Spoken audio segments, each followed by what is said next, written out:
let's go into learning about how to build your own rollups. Okay, so over the last year, we've seen a massive growth and interest in people being more interested in deploying their own chains.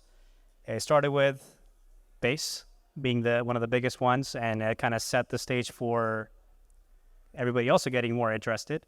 And I want to spend some time understanding what is the reason why people are doing this thing, how they should be thinking about it, if they should be thinking about it.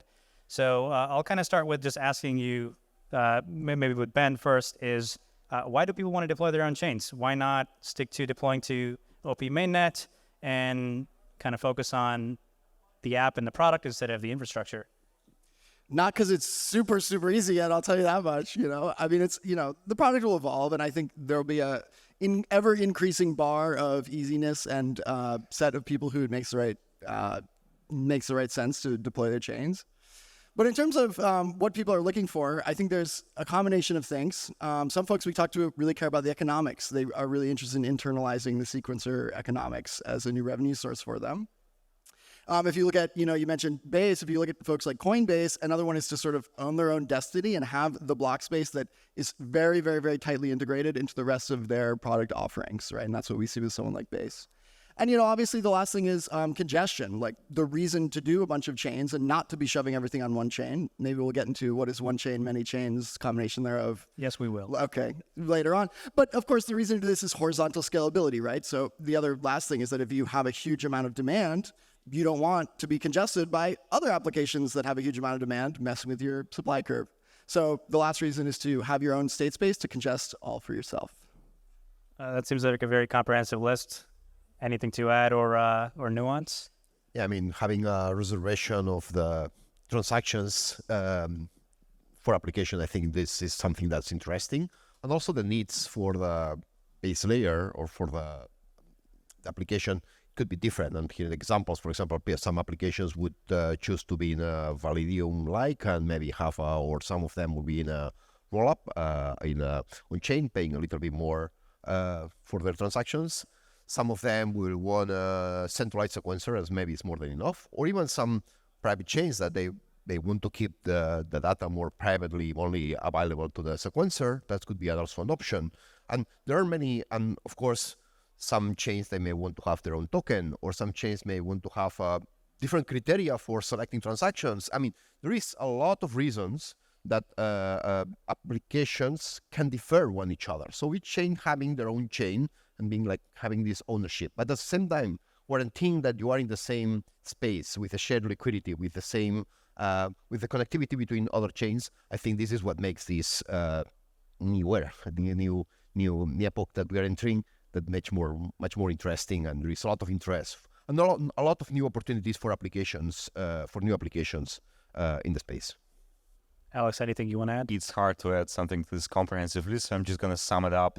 So the ownership and control and sovereignty of your chain, taking, introducing your custom rules, being able to say like how this chain specifically is going to function, maybe adding some application-specific logic, especially relying on something like private chains that are not really possible on layer one. Having your aligning incentives with your community, maybe through a token, and being set up for success if you expect a lot of usage in the future. Because we all remember CryptoKitties or examples like if you're gonna launch on mainnet, you become successful, you automatically will not be successful, right? So like, and this is especially important in the context of data availability, which I'm sure we'll cover later. But rollups are all limited. These custom chains can be unlimited if you design them in a certain way. So seems like we're implicitly agreeing that there's going to be hundreds, if not thousands, of chains on top of these chains, and people kind of want to customize their parts of the features that they care about or not care about and remove those things. Is that going to be a chaotic world, or like does that affect fragmentation? Does that actually increase and amplify fragmentation? What's kind of the thinking behind how you're designing all of your infrastructure? But I'm curious, do we see this as becoming a problem as there's thousands more chains? Well, this depends very much on us at this moment. Designing a good base. At the end, this will depend very much on the friction. If we want to have a lot of chains, in the system, we need to guarantee that the friction between the chains is as minimal as possible. This is something that the user should not even realize. The idea is to have to build a world of many chains, but the end user, they should see it as a space. They should see it as a place. This is challenging. Saying it's easy. Oh, no. So maybe my quick follow-up there is, when you say you want to make sure there's less friction between chains, is that speaking from the point of view of less friction between all the Polygon CDK chains, but not all other chains as well? Well, we've seen. That's what creates the fragmentation, is what I'm trying to. Yeah, but that's the thing. I mean, the idea is, of course, if you want to have the less friction as possible, it's going to be the concept of a single rollup. I mean, that's the thing. Then we are thinking more in the Polygon list, like as a constellation. So probably the friction is going to be a little bit more, that if you have a single chain, but should be much less. Then maybe we have this Ethereum ecosystem space that should be interoperable, maybe with a little bit more friction. Maybe we are talking that maybe a transaction, instead of taking 10 seconds from going to one side to the other, maybe it takes 10 minutes, with the finality more or less of Ethereum. But it's still okay. I mean, for many applications, and maybe, of course, there is the other bigger space, that is interchain operability. Here, see the whole universe. This is a little bit the big pieces that we're seeing there. But the important thing here is to reduce the friction at all levels, and I think there is a space for this constellation. I mean, we're talking about the few seconds.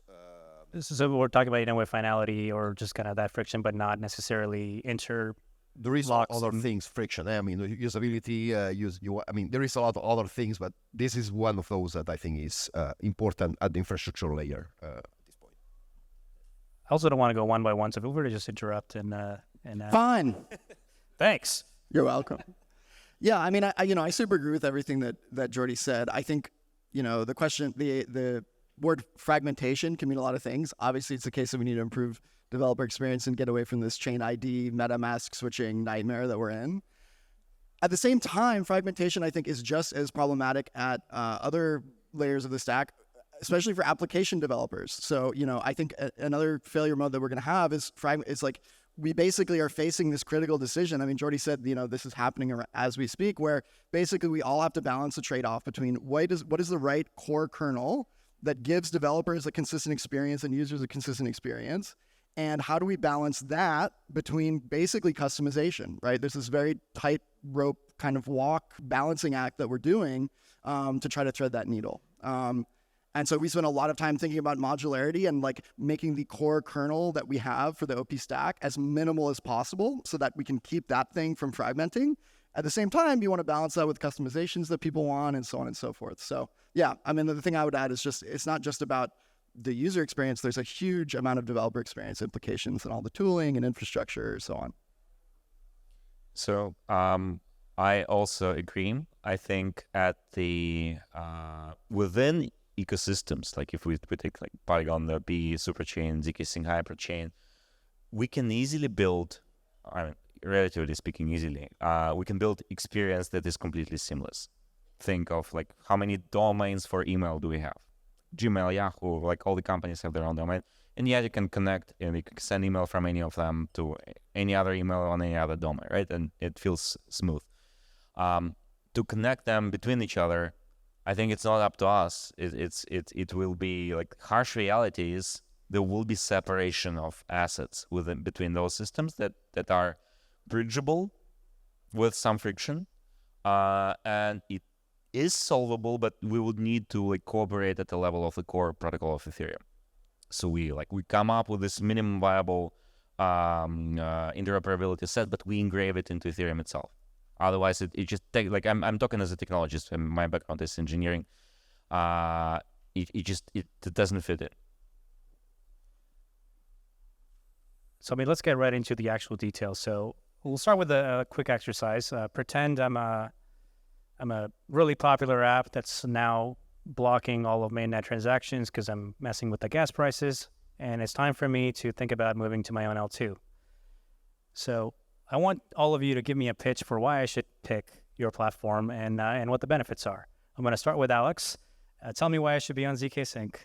So first of all, it's obvious that you should build on a zk rollup because that's the future. You don't want to be building on something that will eventually have to still migrate to zk rollup. But within zk rollup ecosystems, you want to build on innovation that will actually work for your ultimate success case. Like you want to think through, I have like millions of users. Will this actually, like, can I use this technology to bring mass adoption to my chain? And we can compare the features today, but like I think it's more important to compare the trends and just look at the like what's been the innovation happening so far. And with zkSync, we have specifically focused on this ultimate success case with native account abstraction, with the architecture, with state diffs, and like Volition, zk Porter, that you can actually onboard millions of users on your chain and have these transactions in parallel. And other things like investing a lot in security, making sure that the system is actually ready for production. We are the most battle-tested chain today. So all of that combined gives you the trajectory which you can evaluate. That's zkStack. We going in order? Yeah. I mean, look, Alex hit the nail on the head that this is not a one and done thing, right? Like the challenge with doing comparisons, which I don't love doing in the first place, right? But the challenge with them is that we are in a highly rapidly evolving industry, right? So a lot of the conversations that we have talking about the OP stack is really talking about the community that we've been building around it. We have something like 5 or 6 core development teams from Fortune 500s to people all over the globe to game devs and so on and so forth. We have 2 consensus clients, I think 4 or 5 execution layer clients. OpReth just got in, very, very excited about that. So yeah, ultimately, similarly, for us, a lot of the conversation comes down to what we are doing to have a forward-looking path that it will like traverse the unknown unknowns. Because the reality is, scaling is going to be a journey for the next decade, 2 decades, for the rest of our lives. And so for us, it's about like, it's not just about one particular technical trajectory and like knocking off paths around one specific milestone.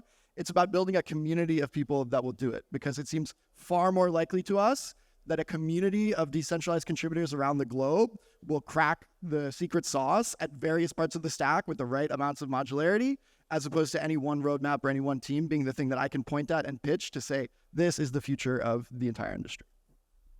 Oh, that's absolutely fair and very pragmatic. It's optimistic. This one's more real, so it's pragmatic. Don't worry. Okay, I mean, we're at Pragma, I'll give it to you. We're more than optimistic. We are proving real provers on chain. I mean, we have been online since March. We have a real prover. Everything is open source. Everything is available. All the prover is verifiable. zkEVM means Ethereum virtual machine. That means that it's fully compatible with Ethereum. Deploying on our network is the same that deploying in Ethereum, just switching the network. The system is designed to be a multi-rollup from day 0. Today, the LXRY, we say that we have a constellation with 1 star still, but it's a constellation still already because it's prepared. We will see many rollups coming up to this constellation very soon. And there is a lot of core developers and core teams that are working on that. I mean, here we see that Aragon Gateway are working, or KX. I mean, there is a lot of projects that are working on that.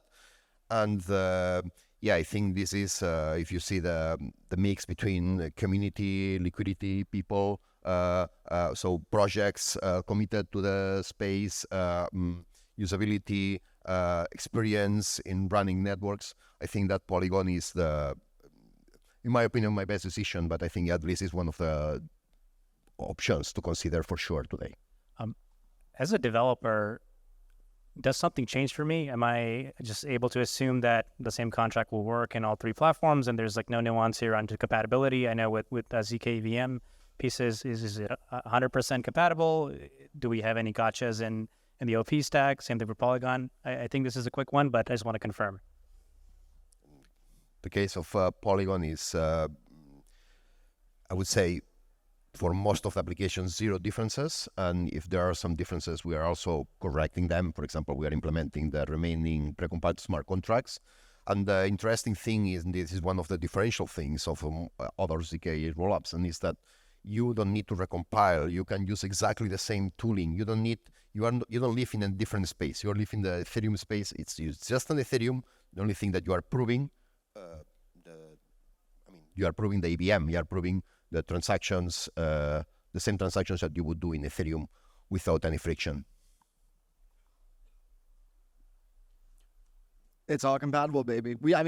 Speaking pragmatically, we did almost a ground up rewrite of the system with not just EVM compatibility in mind, which we had from the get-go, but EVM equivalence in mind. So literally you can go to... What's the difference what's the nuance? Yeah, the nuance is that it's not, for us, it's not just about having the ability for developers to have an extremely compatible API that works like Ethereum. It's about actually what is running behind the scenes being as close to Ethereum as possible. So you can go to op-geth.optimism.io and see an explanation of every line of code that we changed in Geth. And our entire goal in doing that was to make that list as small as possible. And everything on that list had to be highly, highly justifiable because you can't do it without doing this. I remember seeing that diff. It's a fun one. It's a fun one. We took a slightly different approach. We're focusing on the ultimate use case, which is bringing this millions of people and a really high transaction volume. And we started with optimizing for the ultimate performance, so right now the zkStack is compatible with Ethereum. I don't think anyone is compatible to 100%. I think we're least compatible, but it's going from 99 to 97%. So basically most contracts, most applications completely just work. You change the deployment to this target and it works. You don't care that it's being compiled under the hood. But it's important that it's being compiled because we will be able to support the bytecode compatible and eventually EVM equivalence as well. It will be hard if you start with EVM equivalence in mind to then go back to ultimate performance. It's a lot easier the other way around, to start with ultimate performance and then add an optional compatibility mode on top that is slightly less, less fast, less throughput, more cost, but it gives you this missing 2% compatibility. And maybe just to clarify, this is all of you saying that there's no gotchas here, that you can't be 100% compatible. It's just the timing and the trade-offs and the prioritization.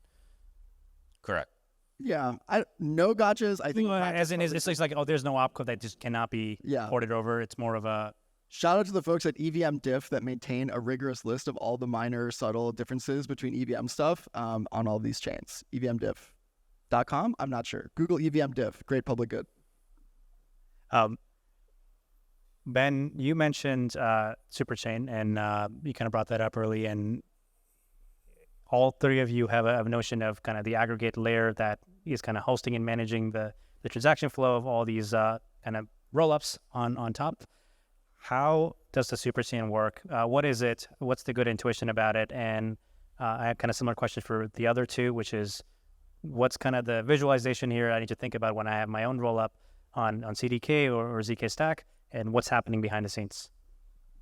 Yeah, good question. So the Superchain is an aligned network of OP chains that are all running the same version of the OP stack to create an aligned collective that is not going to fragment. What does that mean without a bunch of mumbo jumbo or Ben being weird and excited and just a strange dude? Ultimately, to prevent fragmentation, a key tenet of the Superchain is you run a bunch of chains, right? If you look at Base, it runs exactly the same as OP mainnet, but you run them all in a way which is credibly committed to sharing upgrades and to being on the same version of the stack, so you don't introduce that fragmentation. That, for us, is a prerequisite to doing the exciting future vision part of the Superchain, which is a high degree of interoperability between these systems. We talked about this earlier. I think it is going to be fundamental for quite a long time and probably forever, that being able to have an aligned stack that is like an equivalent stack that is running between two chains is going to afford them stronger interoperability capabilities than you are going to be able to do between other chains. It's like, blue iMessage or whatever, right? There's always going to be things where the messaging is improved when they're in the same ecosystem. And we're defining interoperability as just being able to send messages and assets between two OP stack chains, or is there, what does interoperability stand for here? Yeah, so interoperability definitely at the start, you just want L2 to L2 communication, right? You want to be able to send in much faster than a withdrawal from L2 to L1. You want to be able to send messages from one L2 to the other. There's more fancy stuff you can get into with which is the things like cross-chain flash loans and kind of atomic block building, and that gets into further points down the roadmap. A huge amount of the unlock is just being able to send messages in an asynchronous manner very quickly between OP chains and the Superchain. Yeah.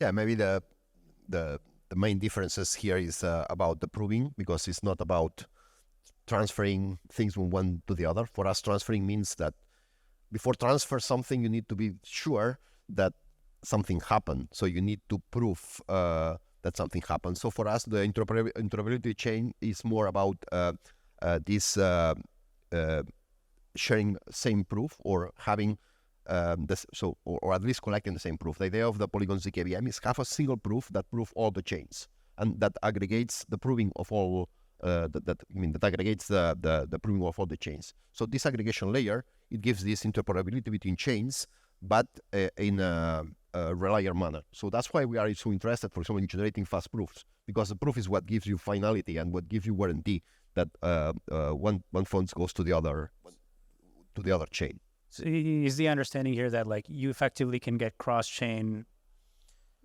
communication because you just haven't generated that proof, so you can modify the state and then it's just a proof that solidifies, or are these like just recursive rollups? When the proof is generated, is when you know for sure that this that something happened. I mean that one chain gets final in one rollup somehow. So this is when these funds, for example, if you are transferring funds from one chain to the other chain, you need to be sure that these funds kind of already committed somehow. So the way is to prove, to get some sort of commitment, and what better than having a proof that's the one that already, the rollup is based on these proofs in these commitments of the state. So when you have the proof is when you have the warranty that these funds are already committed so that you can use it in the next chain. So here is how you coordinate this proof, how you do this proof as fast as possible, how this proof acts as a clock. I mean, if we have a single clock, imagine that we have a single proof that's happening every 30 seconds. That means that every 30 seconds, without any optimistic gain, we know that one transfer so that one fund can be transferred from one chain to the other chain. This is just your window. You can do basically anything back and forth, and that's the timer running out. So to be honest, all three visions are very similar. Both like as from the end user experience, what we envision, like it's not clear like who will get there faster, but what we eventually want is basically the same. From the technological perspective, it's also basically the same. So I'm just gonna give you maybe stronger intuition. You have this several many different L2s. They share some common piece of protocol. Like in our case with Jordi, it's zero knowledge proof circuits that are securing the state validity of those chains. They all settle on Ethereum with a proof singularity. So eventually we get to one single proof that proves all of that, and we verify that this on Ethereum. Once you verify and you commit the state, like the root hashes of all of these chains get merged together in one Merkle tree and commit to Ethereum. So each chain can read the state of any other chain, can access any single storage slot of any other chain. And because they share this single circuit, the single core component, which is exactly the same as what is secure in myself, when I get a message from any of these chains saying, like maybe the message coming from a system contract that manages the treasure of this chain, saying like, we committed some ether for you, we burned it on our chain, and it's ready for you to be claimed. You can blindly trust it because it's just like trusting your own security system. And since zero knowledge proofs have this magic property that you can aggregate arbitrary many proofs in one proof, this gives us the unlimited scalability for Ethereum overall. The one thing which is very important is like all of these chains have to have a shared treasury lockbox, like a smart contract which holds all of the assets, all of the native assets on Ethereum for all of these chains, because this is the only way to like natively be able to fast transfer, to use this what we call hyperbridges. I don't know what you guys call it. use this ability to like magically send assets bypassing layer one. And this is a bit, this is what makes it hard to interoperate between different ecosystems. We can still do it, but I mean, we have to go through the layer one. We need to go down, like no, we need to move it to do layer the one. transfer. Actually, do the transfer in layer one. That's why. Yes, of course. But this gives you the overhead because layer one is going to be incredibly congested. It's going to be like super expensive. Yeah, but I think it's going to be this settlement. I mean, this consolidation between constellations or between chain systems, and I think they should exist. And this is the idea of Ethereum at the end. And we don't know how fast they can go and what will be the cost. But I think that this interoperable layer between constellations is important and it would exist. Maybe we're a little bit far. We are still building this constellation somehow, but we clearly see that this is going to be important at some point. Yes, but so the technical vision, and like if you zoom out from the technical perspective, what's really important for us at zkSync is to make sure that all of the chains remain free and sovereign. That you can deploy a chain permissionlessly, not asking anyone for like granting you the right to do this, and you can exit anytime if you want. And you rule your chain, like your community, whoever deploys this chain is key there. We don't want to impose any rules, any like external externalities. Like that is the core of our mission of promoting freedom for the world with blockchains. So I mean, I'm seeing so much commonality in all of your answers, and it's expected because otherwise we will have a whole different set of problems if we're reinventing the wheel. You already talked about stuff around just different proof strategies. You got bridging contracts, a lot of just kind of compatibility with existing mainnet Ethereum developer tools. All these things are kind of big part of this. I know all of you are trying to figure out what is working before you kind of scale things up, but do you kind of expect some sort of standardization in all these things that effectively are shared?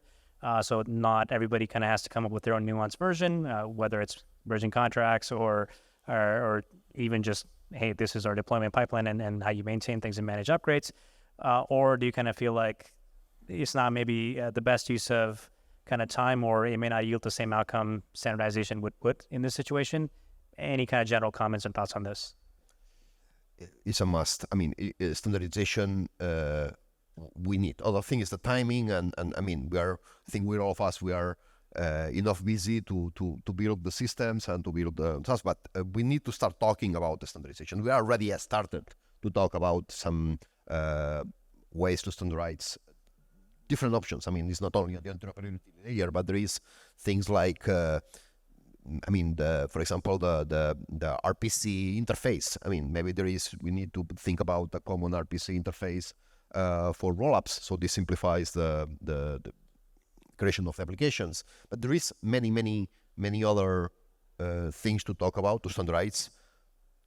There are some groups that we fully support. I mean, that we start talking. I mean, this RIP initiative, and and I think it's important that even of course, in the place that we live, that we have these competitions that we have in some teams. On that, I think it's important that the technical teams, that the people that really are building that, we abstract. I mean, we get away a little bit aside of all this what happened, and we continue to work together and to standardize together and to share, even going more than the standardize. I mean, to share the things. I think we live in this open source place.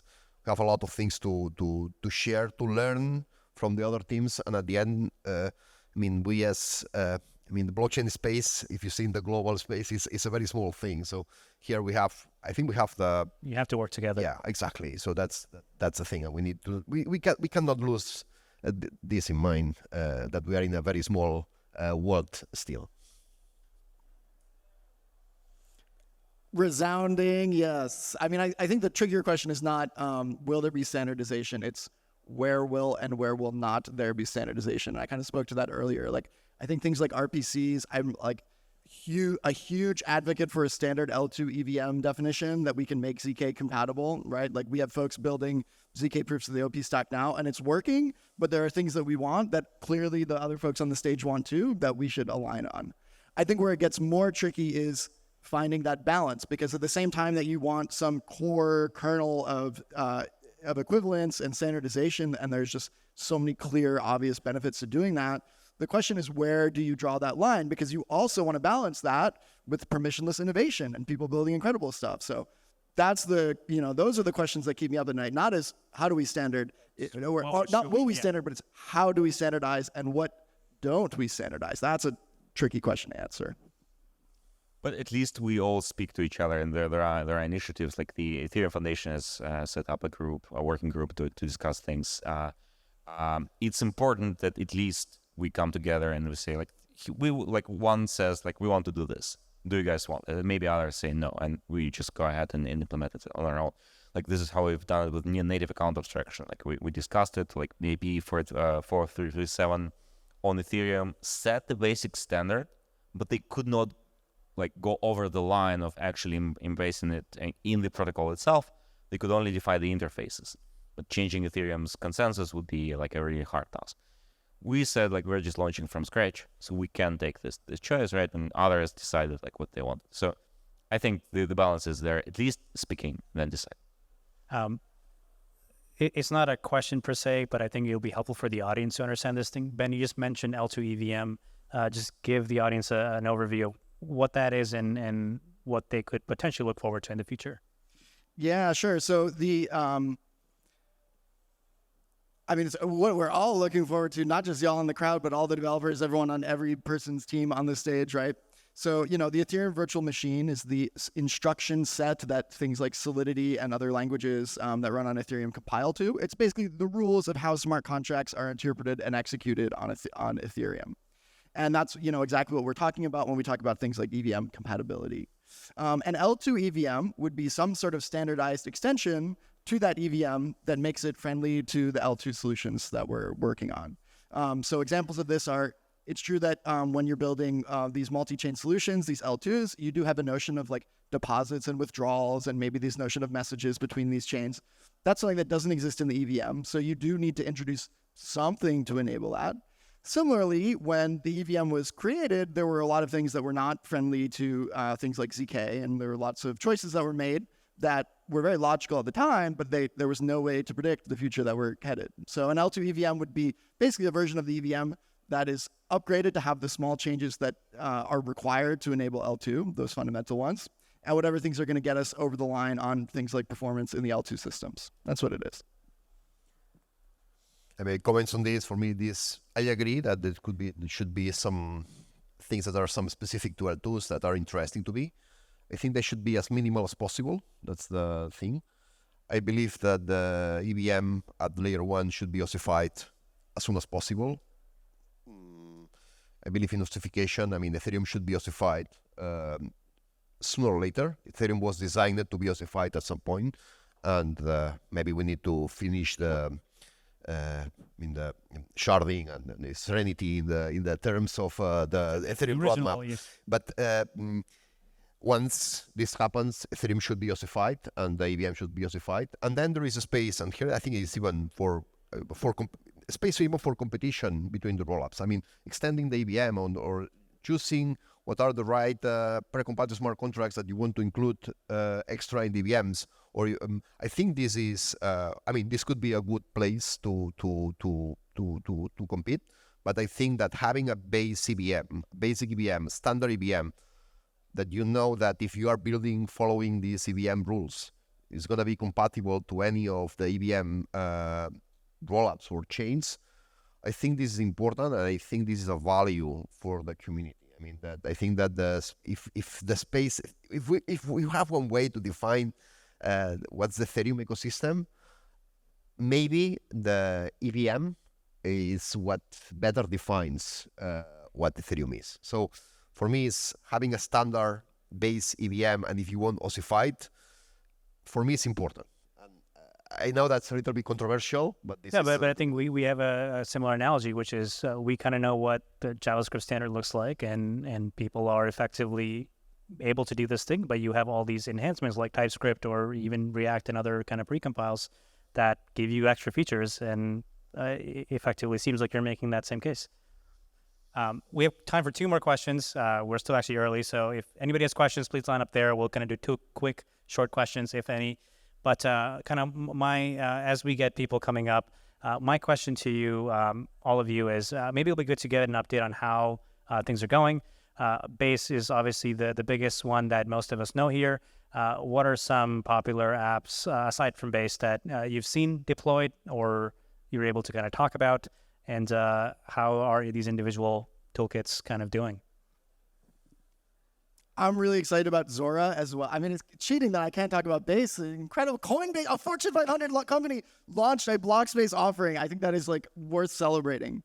But Zora is another one that I'm super excited about. So Zora Network is another OP chain that launched a number of months ago, and they've seen something like doubling in revenue. And what they're doing is they're one of the examples that I talked about before, where the sequencer revenue is really valuable. So they're taking that sequencer revenue and using it to subsidize artists and creators and people doing things on Zora Network.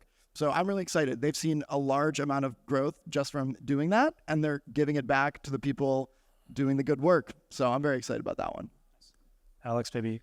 So for us, we are in conversations with a large number of partners to deploy the zkStack specifically. There are two that I want to highlight that are building zkStacks right now. They announced it recently. One is Gravity, which is a institutional derivative, financial derivatives, essentially like a hybrid DEX focused on high performance. That's something that's not been done so far on blockchain, because they require security to the ultimate degree, because they are going to be dealing with, like it's a I think $1.3 trillion market. You like security is big, is a non-negotiable there. And the other one is shit, slipped my mind. Tradable. Tradable is backed by a $9 billion fund, and what they are doing is they are bringing the private equity market on chain with zkStack, and this is a $2.7 trillion market. Like this is really big for bringing making things that were like bringing people that were not previously crypto native on blockchain. So we're bringing some vanity projects that just have big names but not really do anything is not what we're focusing on. We want to see real adoption with like a lot of money and a lot of real users, and with ultimate Web 2 UX, with native account abstractions, things like this. And lastly, Jordi. Yeah, I mean, I'm more in the core tech, so I'm not following as much the applications. I think that Zora is one good example of one of those applications that I think are good. Say some DeFi applications like OKX, I think is doing good. I think OKX being another massive exchange definitely counts. Going in that.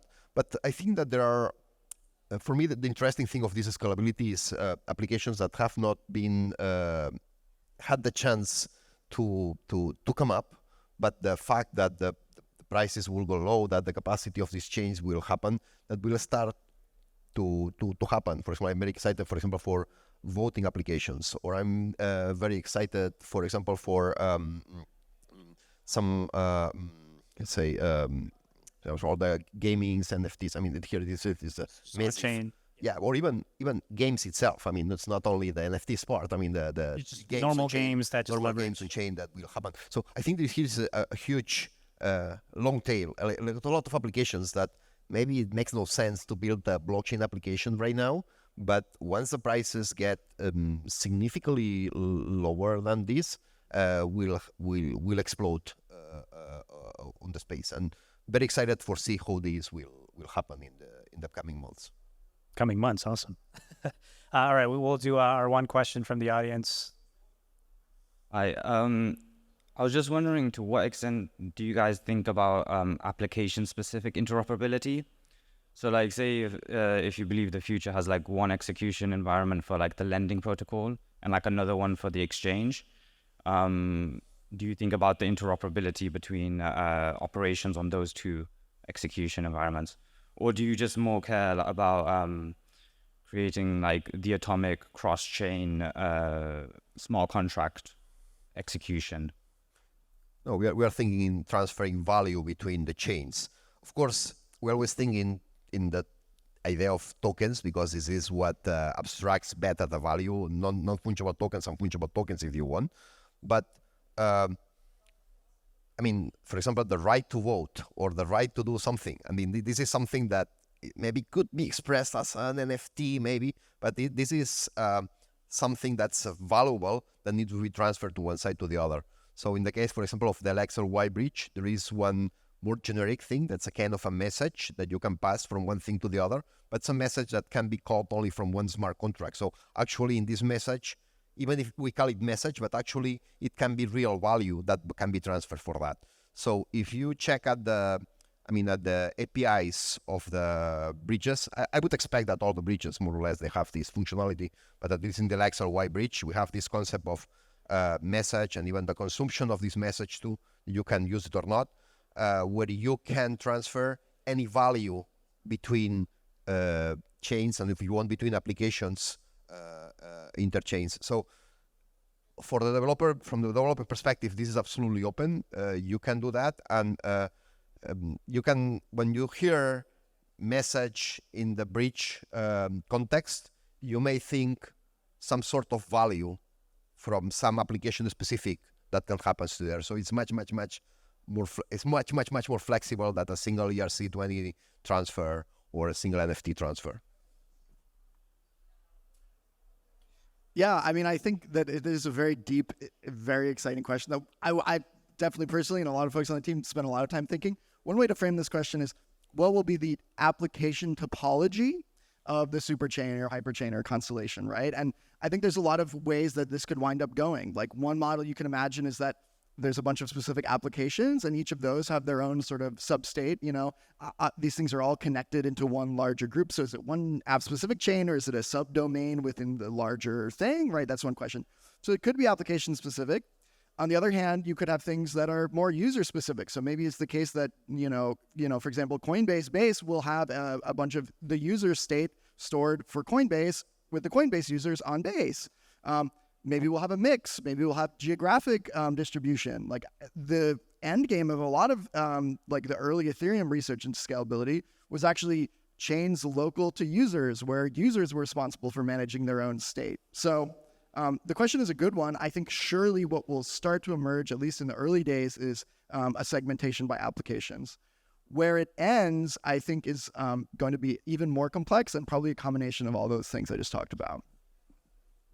I will only add, I think those were exhaustive answers, but I will only focus on the shared bridging aspect, because that's the only thing that could give you like synchronicity, I think. Otherwise, you still have some asynchronous component, and for shared sequencing to happen, you would need the sequencers of both chains to be essentially owned or managed by a single entity.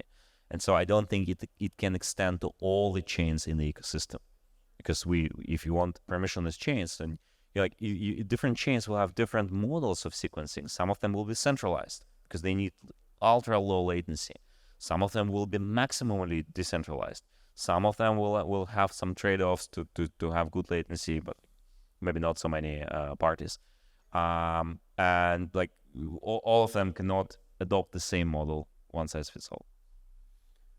Awesome. Well, thank you so much for that question. And Alex, Ben, and Jordi, appreciate the time and this amazing conversation. Thank you.